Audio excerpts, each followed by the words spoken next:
I'm Tanya Muhammad, and this is Act 2, New York.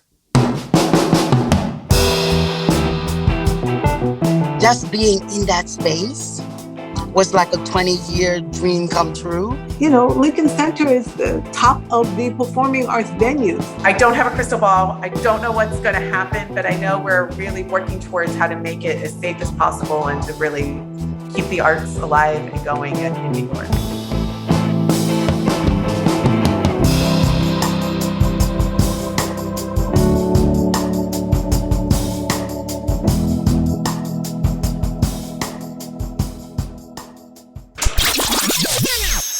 I was called the Black Moses of my day.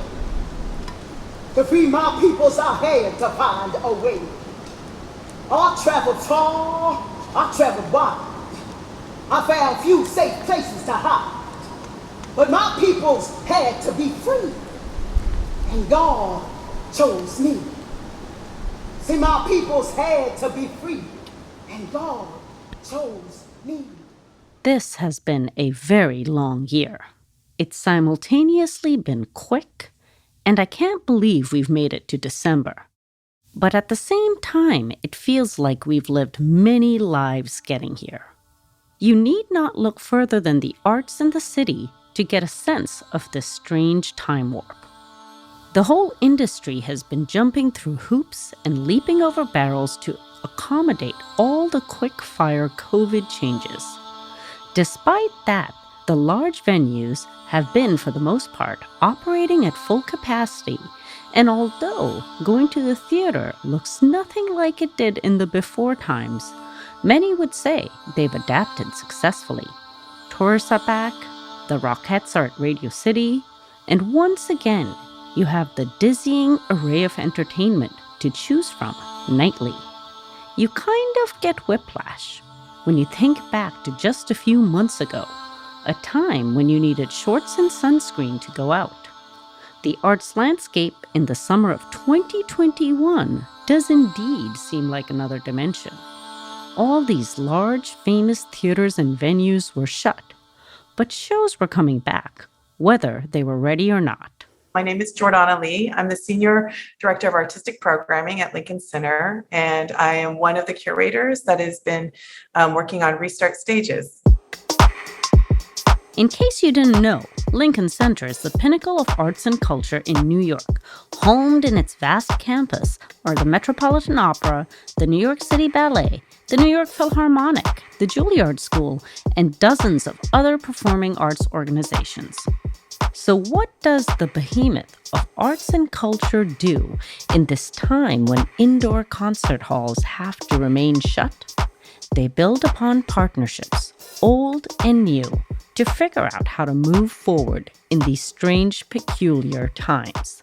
At the very beginning of the pandemic, we jumped online, but our very first things, which happened right at the first week of the pandemic, being everything shutting down, was doing both pop-up classrooms and concerts for kids, which was in response to, parents all of a sudden having children at home, and how do we give them a little extra support, and how do we give a little joy and music into their lives in that moment.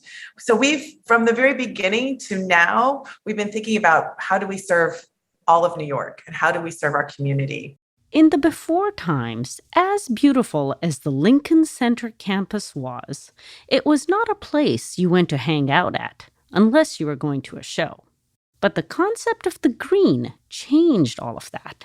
That area where the fountain was, before we transformed it into the green, served when we had indoor performances, but we do not have indoor performances. So what can we do to not just have this space be inactive? What is the green, you ask?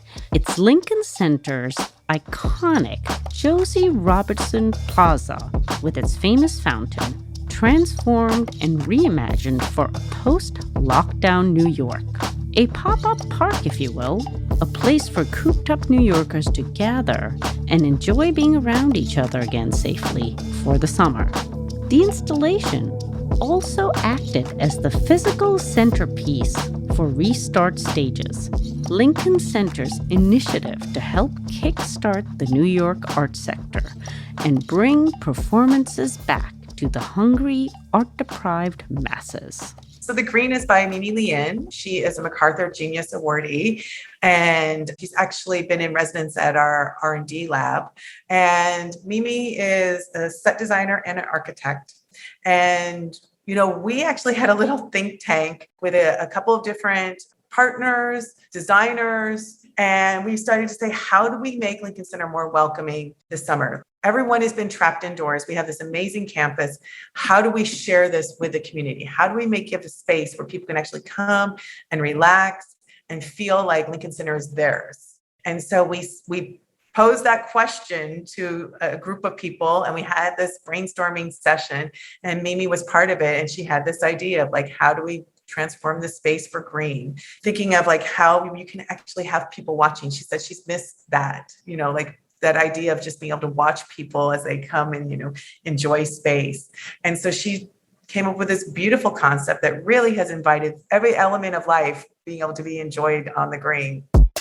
We want people to know that Lincoln Center is always there for them, and it is always a place that they can engage. And so you don't have to come to a performance. You can just come and enjoy some of the beautiful architecture and some of the beautiful spaces on campus. We also have a grove of trees and Damrosch Park that are always accessible. So it can be a little bit of an oasis from our crazy city too. It's definitely helped us become an even more welcoming organization. And I think that it's also a place where people who want to come and check it out. So we've garnered some new people to come and experience Lincoln Center. And we've also been taking advantage of that. It is at Lincoln Center. And so almost every day we've been doing a pop-up performance there on the green. It's great. It connects to everyone. So it's been a real joy to see. And I think what's important about the green is that it's also a marker that we're not returning to business as usual before the pandemic. It is a way of transition. It's a way for us to move forward and for us to heal and to also reconcile and to find ways that we can make Lincoln Center even more engaged with our community. So for restart stages, when we actually thought about while we can actually go outside, we can have more than 50 people gather, we can actually have concerts and performances, that we have this amazing resource of our campus, which is, 16 acres and just amazing, beautiful area to bring all of New York there. So in terms of programming, we really wanted the programming to reflect the diversity and the complexity of New York City. So we've actually partnered with various cultural and community partners across the city, like Harlem Week, and to help us identify artists that we think should be performing at Lincoln Center, artists who, maybe we don't know of, but our community partners know of, and they should be at Lincoln Center on our stages as well. And so we've been really working to having dialogues with community partners across the city so that when you come to Lincoln Center, you feel like you're in New York. Even though Lincoln Center has always had summer programming, this was something entirely different. My name, Donna Walker-Kuhn. I am president of Walker International Communications Group. We are a boutique marketing agency that provides community engagement, audience development, diversity training, and social justice programming. That's Donna Walker-Kuhn. Her life's work consists of promoting the arts to multicultural communities via many of the organizations she started or been involved in. One of them is the Harlem's Arts Alliance, a partner of Lincoln Center. Lincoln Center is the top of the performing arts venues. As the pandemic eased its hold on the city this summer, many long-standing community festivals returned with in-person performances. One of them is Harlem Week, and the year's 2021 theme was aptly titled Rebirth, Rebuild, Rejoice. This annual celebration, which started in 1974 as a one-day thing, now spans a whole month with over 2 weeks of live and this year virtual programming. Harlem Week showcases all the rich, diverse cultural history of the area through performances and arts and many other community-related events.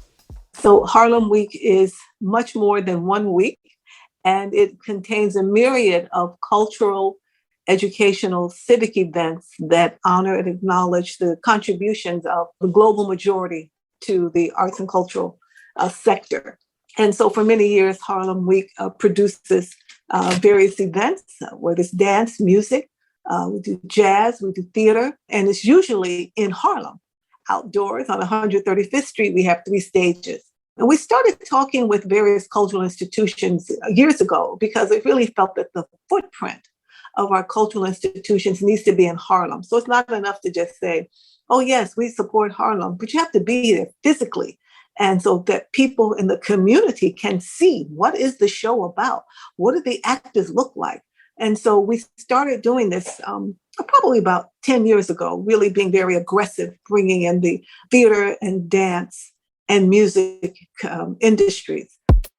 So last year, during the pandemic, Harlem Week went completely virtual. And fortunately, many of the cultural institutions provided tremendous content programming that we could use to, present Harlem Week in a familiar way. And so Lincoln Center gave us a significant amount of content that included educational programs. It included The Black Clown, which was a premiere at that time, included music. And so it was really great. And so again, talking for this year, we were looking at, okay, what are the other possibilities? And I had been a part of the thinking with the restart stages for Lincoln Center. And we had talked about inviting different cultural organizations to present their work on these outdoor stages. And so they agreed that Harlem Arts Alliance and Harlem Week could certainly present a work. And what do we want that to be? And that's how we decided on Becoming Othello. I just thought it would be a perfect piece to do outdoors and a way to introduce the work to a new audience. And so Harlem Week actually started with our outdoor performance of Becoming Othello. Debra Ann Byrd has been part of the Harlem Arts Alliance for many years. And I have been working with her for the past year in her various performances and helping her to expand her audience. And so it wasn't a heavy lift to think about which artists could really benefit from this, or what artist has a work that is, not too complicated in design, that we could make sure that it would fit on the stage, that would have the power and command to engage audiences and to build new audiences. And so it was, I think we all kind of came to that at the same time. Yes, Becoming Othello. Yes, let's do it.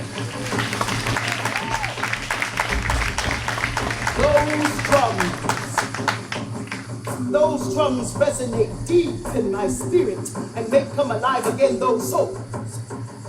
The souls of my ancestors, both black and white. The show chronicles her many struggles in life, starting with her multicultural roots in East Harlem, her alcoholic mom, going into the foster care system, and becoming a teen mom.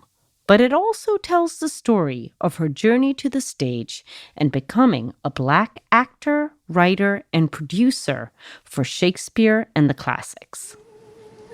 They're calling, and the slavers justified their cruel and greedy behavior by claiming they were saving the souls of Africans. Before getting on boats, mass baptisms took place so that the souls of their precious cargo would go to heaven if they died in the Middle Passage. I was the writer in residence at the Shakespeare Birthplace Trust. And that's where I started the journey to write Becoming Othello.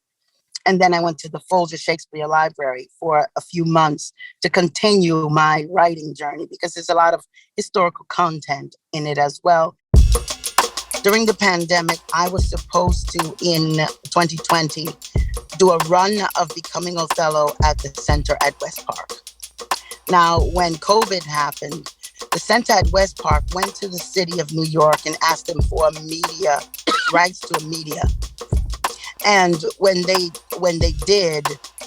asked them for the rights to the media, what they did is they took all of their people who had a residency and gave them a virtual residency, which means you could come in with your cameras and do a 1 camera, 2 camera, 3 camera, 5 camera shoot. And so we were in the live theater under media contract, and we shot Becoming Othello live in that space. And so I ended up with an edited version of Becoming Othello, which after we did that, then many people wanted to see it. And so we started showing it at universities. Different people wanted to talk about Becoming Othello, as well as they wanted to show the film to their students and their faculty. And so we worked all of that out. And it was really beautiful. So Becoming Othello was going out virtually before we get a chance to be live. It is a dream deeply rooted in the American dream. I do not speak of flight or fear of death. I think the most beautiful part was the talkbacks with the students. And then they wrote 3-page papers about Becoming Othello. And some of them just wrote reviews. And so I ended up with about a dozen reviews from the kids, and they were really like, wow, you guys can write, So it was really lovely. That was wonderful. And I just was knowing that I need to just keep preparing for the live stage because it's going to come back one day. And so that's what I was doing. I was just biding my time and knowing that Tina Packer, our director, who's the founding artistic director of Shakespeare and Company, she was really wanting to see the thing alive, and she wanted me to have a run. And so she talked to the powers that be at Shakespeare and Company, the new artistic director, Alan Burrows. And Alan said, sure, let's do it. And so right before Lincoln Center, we were up in the Berkshires and Massachusetts at Shakespeare and Company, and we performed the shows outdoors on the Roman Garden Theater for 9 performances, except when they rained us out. And then we were able to go inside to the Tina Packer Playhouse and perform the show there a few times. Sometimes we did half the show outside, half the show inside because the rains came. But it was really a beautiful journey. And it really helped to prepare me for Lincoln Center. So it was just like all in divine order how it worked out. So in early August, I decided to check out Becoming Othello, a Black girl's journey, outdoors at Restart Stages for the kickoff of Harlem Week, put on by the Harlem Arts Alliance in partnership with Lincoln Center. Sometimes I feel like a motherless child. As we've seen in some of the other episodes of Act 2, the outdoors brings its own unique challenges for performers like Debra Ann Byrd. I noticed at Lincoln Center a couple of times when you're talking about the city, some of the city noises would sync up with your performance totally unintentionally. Yes. Yes. So that Lincoln Center, I'm going to tell you about that beautiful challenge. So once the fire engines started coming through, I was on the stage and I would hear the fire engines and I knew everyone heard them. And I said to myself, these fire engines are not going to upstage me. We are not doing that today.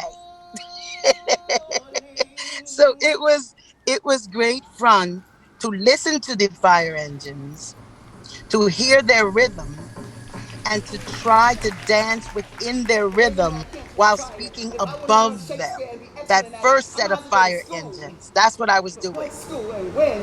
Hell, I'm damn near 30 years old. And then when the helicopters came, it was just interesting, really trying to, I was engaging the best I could because the audience were deep as opposed to on 3 sides. At Lincoln Center, the audience was straight back and deep.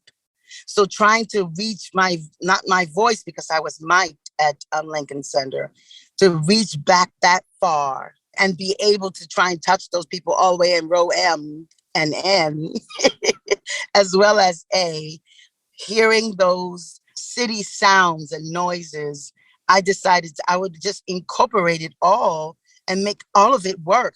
Because people came out to see a show and many people were there for a celebration of victory. Coming down to the Lincoln Center was like a celebration of victory.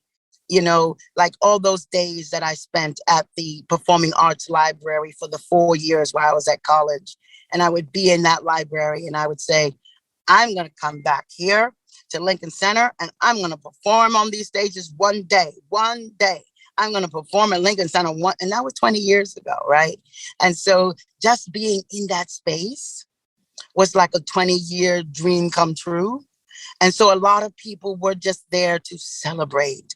And so I was not going to allow, I don't care if the lights went out, I don't care if the firecrackers went off, we were going to celebrate and they were going to hear that show. It was great. It was great. By the end of the summer, Restart stages at Lincoln Center had featured over 200 performances, ranging from dance, spoken word, music of all ethnicities and flavors, arguably one of their largest summer programs to this date. Talk about making up for lost time. And for performers like Debra Ann Byrd, it gave them the chance to perform on the hallowed grounds of Lincoln Center. Now that's quite a comeback after the pandemic. I mean, it just was a really memorable and beautiful experience to be not only back in the theater and live again, but at Lincoln Center. And it made a big splash in my world to the people who know me as an actor or as a producer. Being at Lincoln Center was a beautiful, magical thing, and everyone celebrated that day and that evening. And they're still celebrating and sending me messages. It's just really lovely. Well, I've known Debra Ann for 100 years. From Take Wing and Soar, I've done most of the sound for most of her shows. And when she was getting ready to put this show together, she called me and I went to work on it. So how does it feel to be at Lincoln Center? This is big. This feels wonderful. I finally got here. It's amazing. It only took COVID to make it happen. That's it. COVID in Harlem week. That's what happened, yeah. I mean, it's been very, very joyful to, call an artist to say, do you want to come and perform? And that's been amazing. That's been so wonderful and actually so many artists that we had to cancel, we found a way to book now. So it's been great to be able to bring them back to Lincoln Center. We see this as an opportunity for us to really refresh, how we feel about our lives, our community. How do we rebuild that, in this midst of this still ongoing pandemic, but also how we can rejoice on what we're able to celebrate, how we were able to not only survive, but thrive. And so, that's how we're framing Harlem Week this year. We used to think further out. We used to think, years out, 18 months out, 24 months out. Now we're thinking a month out. So it's been a very, very different way of operating too. And thinking, can we scale up or can we scale back in a moment's notice? So it's been very much about being very present, being in the now, and also doing our best to communicate all of this uncertainty of the world that we're in to our artists and to our community and to our audience members so that they actually feel supported in their experience at Lincoln Center. So it's been a lot more work than we usually do, but it's also been incredibly rewarding to see artists, to feel audiences, to hear those claps during a show. It's worth it. After the summer, we're going to take a little minute to breathe and figure out what is our next step. How do we maybe do something in the winter, or do we do something, again, we're thinking so much about what is next summer, and really how do we now support those organizations who have been, more shuttered, and how do we really support our constituents and help them come back inside. So I don't have a crystal ball. I don't know what's going to happen, but I know we're really working towards how to make it as safe as possible and to really keep the arts alive and going in New York.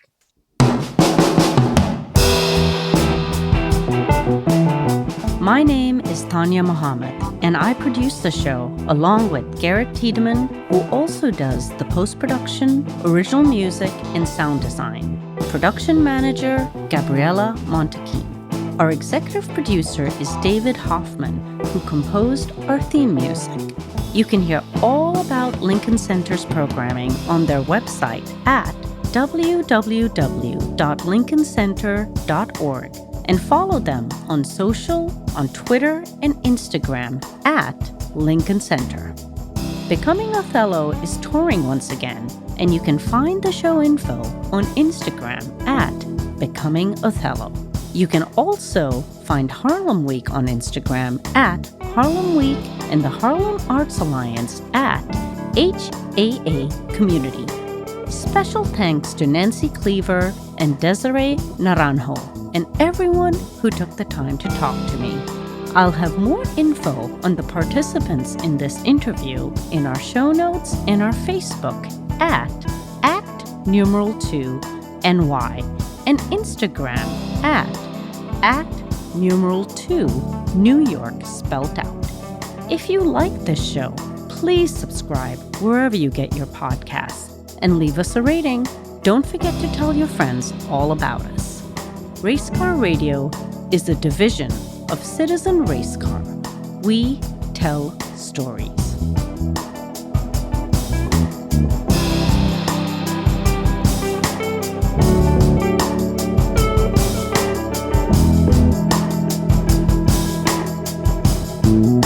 Thank you.